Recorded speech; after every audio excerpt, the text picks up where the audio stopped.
Anytime, any place, anywhere. I'll fight you in your back garden. Like a dumb Klitschko. I'll beat you, you bum. You're a bum. I ain't afraid of nothing or no man. I don't care about anybody. I didn't care about dying. I didn't care about nothing. Nothing mattered to me. I'm not bothered about nothing. I ain't afraid of nothing or nobody. If a man come here with a gun today and say, shoot me, you got any bollocks? Do it. That's the type of person I am. On this day, I was afraid of a child. I was so frightened of dying. And I don't fear death. I embrace it. But I was so afraid. It was like, it was my worstest nightmares times 1,000. Everything that I was afraid of in my life that I tried to man up with hit me all at once. Bam, bam, bam, bam. I'm big and I train hard, so there's nothing stopping me from going to the top. I was frightened. I was like a vulnerable child. I was fricked to death. I didn't know what to do. All I could see was my kids having no father, growing up, and oh, your father's a letdown. He's let you all down. He's a worthless piece of rubbish. He took the easy way out. All this, he brought it on himself. He wasn't a good father. He wasn't a good man. He was a useless, worthless piece of rubbish. All this was going through my mind at this time, and I'm trying to battle against it, saying, no, I'm the heavyweight champion of the world. I'm having a fight in my own mind. One voice is telling me I'm a worthless dosser. The next, I'm saying, I'm not, I'm the heavyweight champion of the world, shadowboxing while I'm on my death door. So it's like I've got two angels in my mind, an angel and a demon, one telling me I'm good, one telling me I'm bad. I was never interested in boxing for a plastic cup, ever. I always wanted to be a world heavyweight champion professional. Anything less was a failure in my eyes. I believe that God tested me.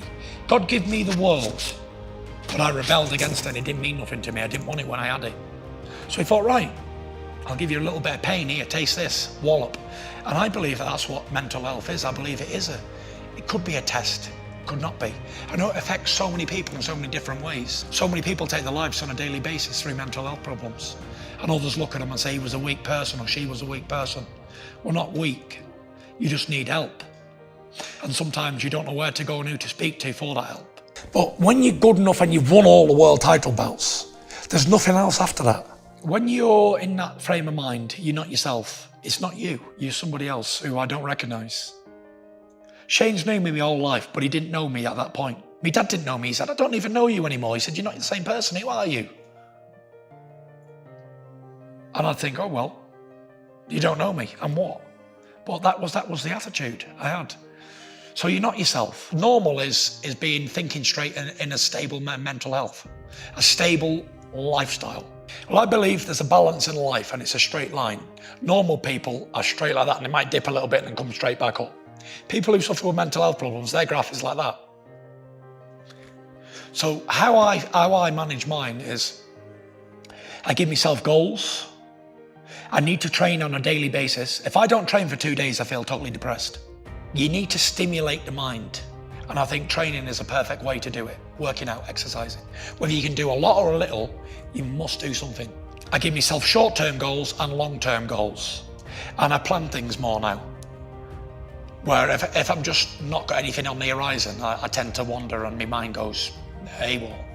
But when I've got something on planned and I've got things going and I want to do this, this and this, even if it doesn't have to be big things, it can be small, tiny goals, what mean something to you as a person, as an individual, then that's what you need to do. That works for me, but what works for me might not work for the next person.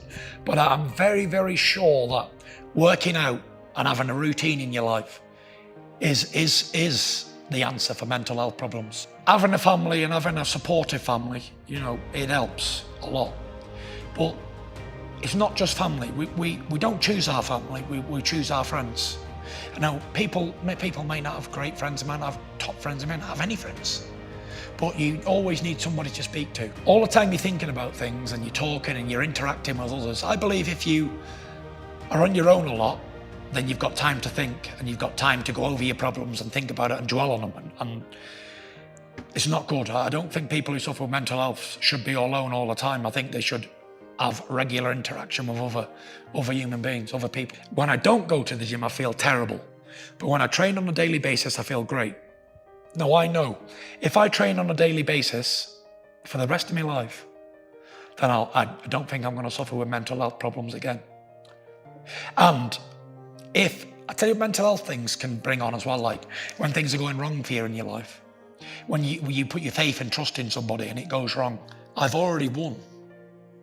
Because whether I agree. win the fight or not, I'm a winner. Because I've come back from every possible disadvantage to being healthy. I'm studying now 255 pounds in shape, in a mentally great place. And I feel so great. I've got a few marks on me, but I love it. I'm in the ring sparring, I'm struggling in the ring because it's so much not air, but I'm so happy that I'm in there and I'm back doing what I love to do. And if I can help others along the way too, I know I've done a good job. And I'm not gonna stop inspiring people forever, because I know I've been through the worstest pain that anyone can ever feel, mentally as well as physically.